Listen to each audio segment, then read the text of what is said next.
السلام علیکم ورحمۃ اللہ وبرکاتہ۔ اعوذ باللہ من الشیطان الرجیم، بسم اللہ الرحمن الرحیم۔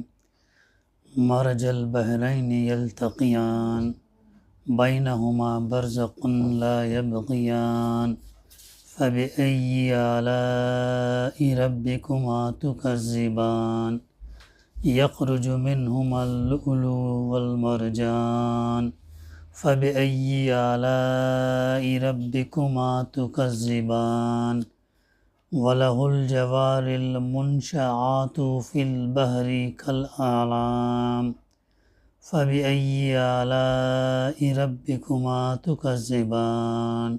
صدق اللہ العلی العظیم۔ رب اشرح لی صدری ویسر لی امری واحلل عقدۃ من لسانی یفقہوا قولی رب زدنی علما۔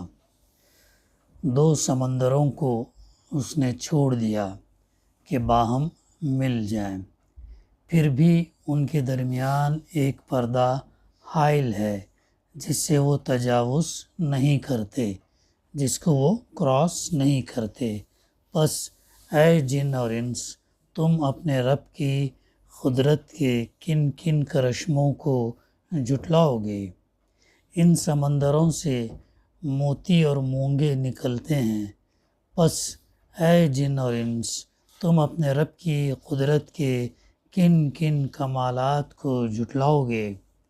اور یہ جہاز اسی کے ہیں جو سمندر میں پہاڑوں کی طرح اونچے اٹھے ہوئے ہیں۔ پس اے جن و انس، تم اپنے رب کی کن کن احسانات کو جھٹلاؤ گے؟ سورہ الرحمن کی تفسیر کا سلسلہ الحمدللہ جاری ہے۔ ابھی میں نے آپ کے سامنے آیت نمبر 19 سے 25 تک کی تلاوت اور اس کی ترجمانی پیش کیا۔ گزشتہ ہمارے مطالعے میں اللہ سبحانہ وتعالیٰ نے اسی صورت میں تذکرہ کیا کہ انسان کو اللہ نے ٹھیکری جیسے سوکھے سڑے ہوئے گارے سے بنایا اور جن کو آگ کی لپیٹ سے پیدا کیا۔ پس اے جن و انس، تم اپنے رب کے کن کن عجائب قدرت کو جھٹلاؤ گے؟ اپنی نشانیوں کا تذکرہ اللہ تعالیٰ بار بار کر رہا ہے اور انسان کو یاد دلا رہا ہے، تو تم کن کن چیزوں کو جھٹلاؤ گے؟ قول سے، عمل سے، یہ پھر دونوں مشرق دونوں مغرب سب کا مالک اور پروردگار وہی اللہ ہے۔ پس اے جن و انس، تم اپنے رب کی کن کن قدرتوں کو تم جھٹلاؤ گے؟ وہ گزشتہ ہمارے مطالعے میں بات آئی کہ جنات جب یہ سنتے تو انہوں نے کیا کہا؟ انہوں نے کہا کہ ہم کسی چیز کو ہم نہیں جھٹلاتے۔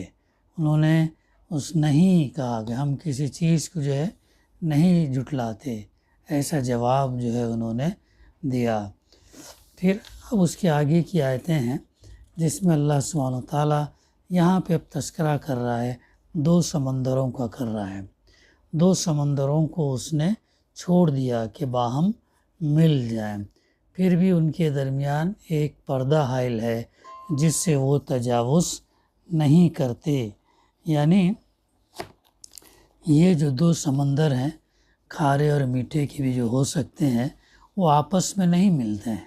اور آج کل تو یہ چیز ہمارے لیے سمجھنا بہت آسان ہے، کیونکہ واٹس ایپ کے ذریعے، ویڈیوز کے ذریعے ہمارے سامنے بار بار ان مقامات کی تصویریں آتی ہیں جہاں پہ ایک کا پانی تھوڑا مٹی جیسا ہے اور دوسرے کا پانی ہم کو دکھتا ہے ہرا یا نیلا ہم کو دکھتا ہے، اور دونوں ملتے نہیں ہیں۔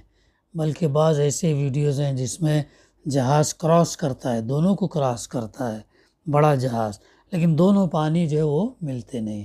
کیسی قدرت ہے اللہ سبحانہ وتعالیٰ کی۔ انسان جب ان چیزوں کا مشاہدہ دیکھتا ہے تو جب اس کا ضمیر، اس کا دل یہ پکار اٹھنا چاہیے کہ اس کا پیدا کرنے والا کوئی نہیں اور سوائے اللہ کے، اور یہ چیز اس کی بندگی کی طرف اس کو راغب کرنا چاہیے۔ تو اس کا تذکرہ ہمیں سورہ فرقان کے اندر بھی ملتا ہے، جہاں پر اللہ تعالیٰ نے فرمایا وَهُوَ الَّذِي مَرَجَ الْبَحْرَيْنِ هَذَا عَذْبٌ فُرَاتٌ وَهَذَا مِلْحٌ أُجَاجٌ وَجَعَلَ بَيْنَهُمَا برزقا وحجرا مہجورا، اور وہی ہے جس نے دو سمندروں کو ملا رکھا ہے، ایک لذیذ اور شیرین، دوسرا تلخ اور شور، اور دونوں کے درمیان ایک پردہ حائل ہے، یعنی یہ نیچرل پردہ ہے، ایسا پردہ نہیں ہے بنایا گیا، یہ قدرتی پردہ ہے کہ وہ دونوں جو ہے اپنی اسپیسیفک گریوٹی، اپنے کیریکٹرسٹکس، اپنے میٹھے پن یا کھارے پن یا اپنے الگ صفات کی بنیاد پر جو وہ ملتے نہیں ہیں، دونوں ایک جگہ جڑتے ہیں لیکن دونوں ملتے نہیں ہیں۔ کیسی قدرت ہے یہ، سینگ از دیکھ جو ہے انسان جب اسے دیکھے گا تو اس کا دل پکار اٹھے گا کہ یہ جو ہے اللہ سبحانہ وتعالیٰ کی کتنی بڑی قدرت ہے۔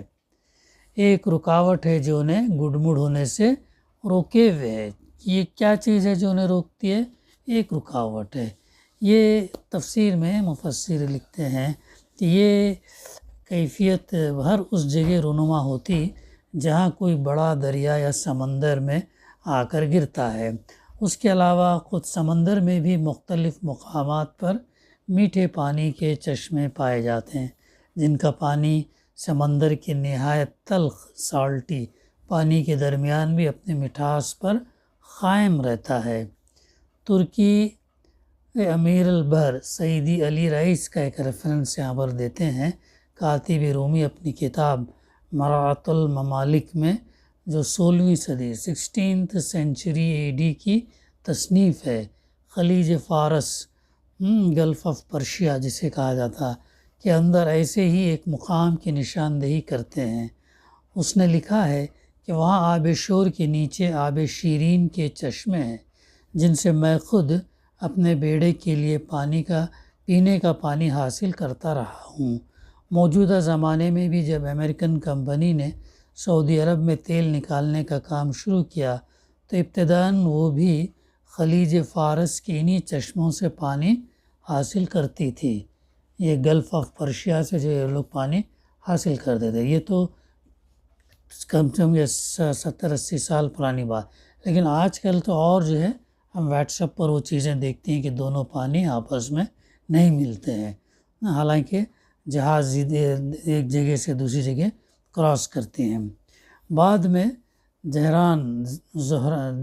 دہران کے پاس کنویں کھود لیے گئے اور ان سے پانی لیا جانے لگا۔ بحرین کے قریب بھی سمندر کی تہہ میں آب شیرین کے چشمے ہیں، جن سے لوگ کچھ مدت پہلے تک پینے کا پانی حاصل کرتے رہے ہیں۔ یہ تو ہے آیت کا ظاہری مضمون، جو اللہ کی قدرت کے ایک کرشمے سے اس کے الہ واحد اور رب واحد ہونے پر استدلال کر رہا ہے، مگر اس کے بین السطور سے بھی ایک لطیف اشارہ ایک دوسرے مضمون کی طرف نکلتا ہے۔ یہ بہت اہم بات ہے جو یہاں پر مفسر نے نقطہ چھیڑا ہے۔ کیا اہم بات ہے؟ اور وہ یہ ہے کہ انسانی معاشرے کا جو سمندر ہے، ہمارا سماج میں جتنے لوگ بسے ہوئے ہیں، چاہے کتنے ہی تلخ ہوں، چاہے کتنے ہی جو ہے خراب ہوں، تلخ و شور ہو جائے، کتنے ہی جو ہے نافرمانی کرنے والے ہوں، اللہ جب چاہے تو اس کی تہہ سے ایک جماعت صالحہ کا چشمہ نکالے گا۔ یہ ہے بات۔ سمندر کی واسٹ میجورٹی کیا ہے؟ سالٹی پانی ہے، لیکن اس کے اندر سے اللہ تعالیٰ میٹھا پانی نکال رہا ہے۔ تو اسی طریقے سے سماج کے اندر اگر برے لوگ ہوں، نافرمان لوگ ہوں، ناشکر لوگ ہوں، تو اللہ تعالیٰ جب چاہے گا اسی میں سے ایک جماعت صالح کا چشمہ شیرین نکال سکتا ہے، اور سمندر کے آب تلخ کی موجیں چاہے کتنی ہی زور مار لیں، یعنی برائی کرنے والے، پھیلانے والے، نافرمان، ناشکر کتنا بھی یہ مار لیں، وہ اس چشمے کو ہڑپ کر جانے میں کامیاب نہیں ہو سکتے ہیں۔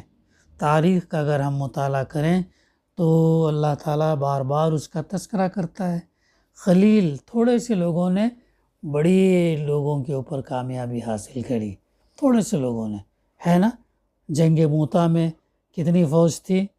2 لاکھ کی فوج تھی، 2 لاکھ کی فوج کا مقابلہ 3,000 صحابہ نے کیا۔ 3,000 امیجن کرو کتنے ٹائم زیادہ، ہاں اتنی تعداد میں، لیکن وہ شکست نہیں ہوئی انہیں۔ تو اللہ تعالیٰ جب چاہے گا جو ہے تو اسے ایک جماعت صالح، تو یہ چیز ہم کو کیا بتاتی، چاہے حالات ہمارے سامنے کتنے خراب ہوں، اندھیرا ہو، مایوس کن ہو، ہاں کیسے بھی ہو، لیکن ہمیں اپنی کوشش، اپنا کام اللہ کے توکل پر، اللہ کی توفیق تائید، اس سے دعا کرتے رہنا ہے۔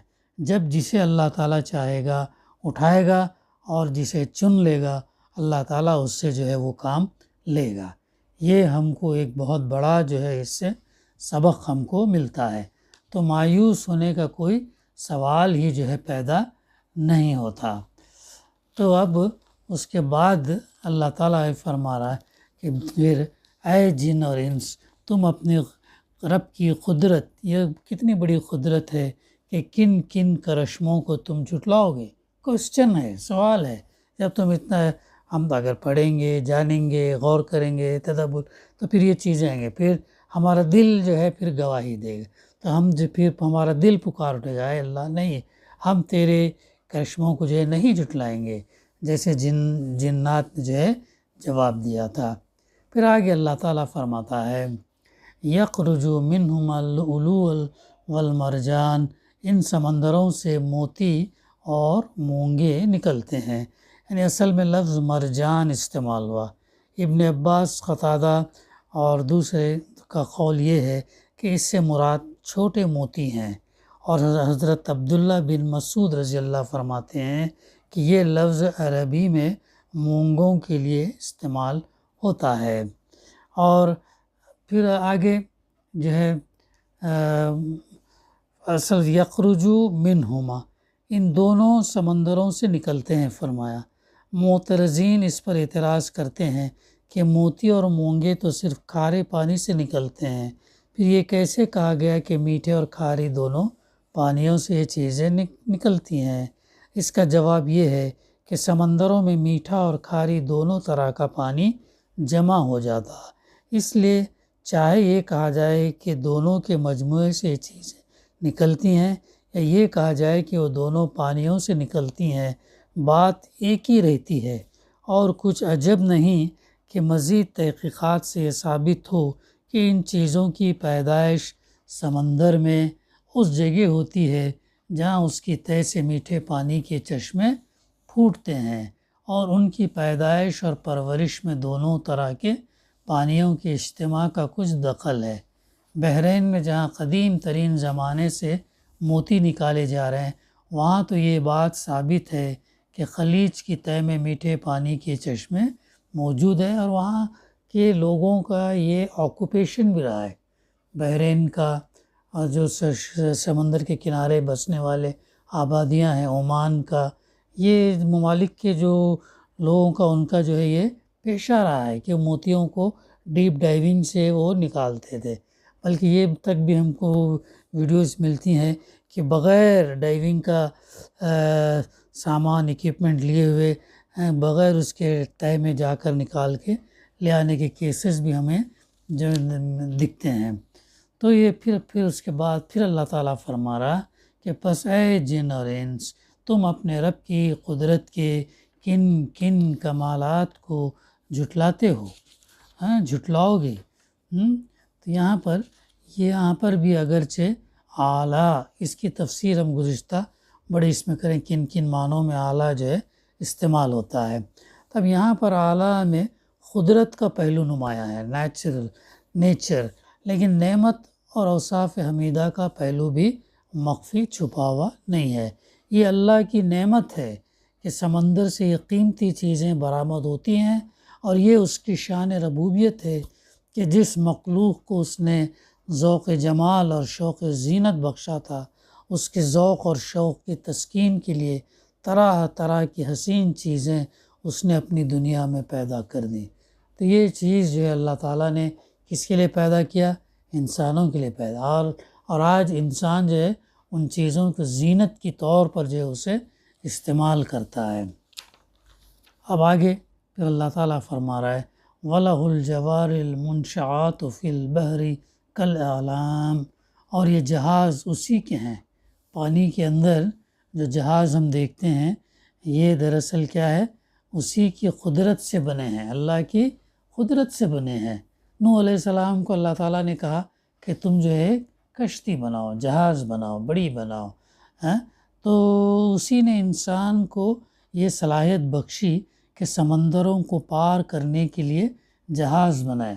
یہ انسان کا خود کا نہیں ہے، یہ بات ہم اچھی طریقے سے ذہنوں میں رکھ لیں کہ انسان کو اللہ ہی انسان کو صلاحیت دیتا ہے، الہام کرتا ہے، بتاتا ہے، تبھی کہیں جا کے وہ بڑے جہاز بنا سکتا ہے۔